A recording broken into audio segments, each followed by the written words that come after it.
Jeff, you started the season, whole new coaching staff, and yet here you are, same number of points as last year. Can you talk about what that's like and how that feels? Wow. It feels great. Obviously we're extremely blessed to have an incredible group of men in that locker room. As far as the staff, we've really came together quickly. It started in preseason, and we've just gelled, and it's a great group to work with. We're all passionate about the team, but we still got a lot of work to do, and that's exciting. But it's a credit to the guys in the locker room, the core group of players that have been here, been tested, experienced, and it's been an honor working with them this year. As a first-year head coach, Jeff, what stood out that's different as opposed to the previous 7 years you were here over a full season? I mean, I'm sure there's a laundry list. Yeah, but what stands out? It's probably just the responsibility. There's just a lot of things that you have to manage.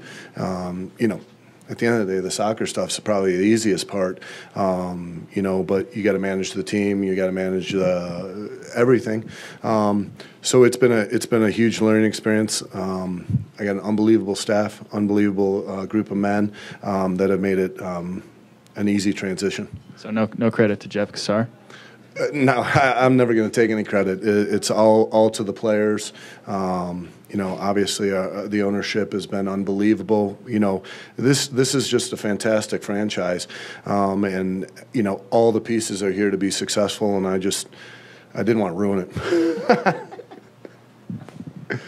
So on Saturday, are you in front of the TV, or are you trying to distract yourself until the result comes in from Dallas? No, I'll be definitely in front of the TV, scouting and preparing.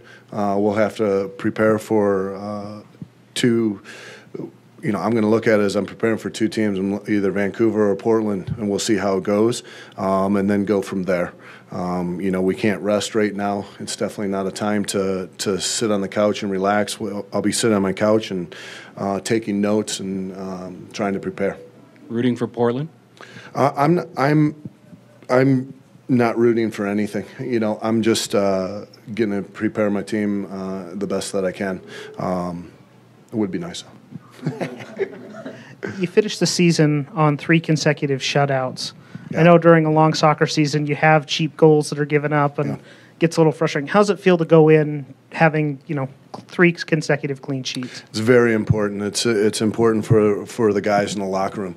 I thought tonight that we played both sides extremely well. We were aggressive with our play. We were aggressive with our defending, and to get a shutout in that game is huge.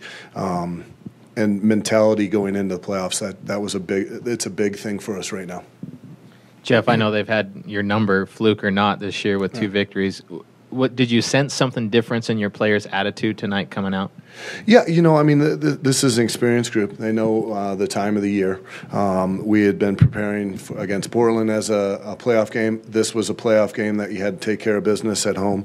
But I was really pleased with just the urgency in the way that the guys played, both offensively and defensively. Really pleased with that. Jeff, you had to compile a lot of points just to finish what might be 4th in the Western Conference. What does it say about that conference and what the playoffs might be like? Yeah, it's a difficult conference without a doubt. We've fared very well against the teams above us, which is really positive.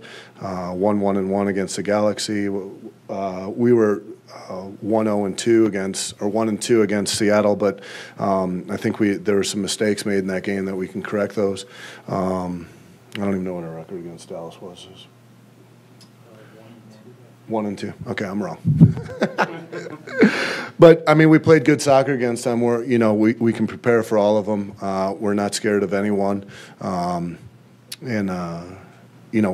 this group of guys knows what it takes to win in the playoffs, and you can see the last 3 games we've really amped it up a little bit.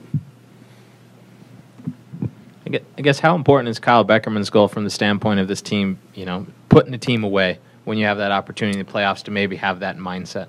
Yeah, that's a great point. We talk about that. We've talked about the playoff scenarios and goals scored and goals against and all those things. But when you have a team down, you got to keep them down. You can't let them hang around. Obviously the teams that we're going to face in the playoffs are very dangerous and they have excellent attacking players. So when you have those opportunities, you really got to put a team away. Obviously, Kyle is the whole play was fantastic. The movement off the ball, the finish. But I thought we had a bunch more chances as well to put the game away. And on a different night, we probably would have had 4 or 5 maybe. I know it's early, but I just want to get your gauge on the new wrinkle to the playoff format now that away goals are going to be weighted, in the conference semis. Obviously, we don't know where our RSL is going to end up, but how do you expect that to change kind of the landscape of a 2-leg series? Yeah, I mean it's an interesting question.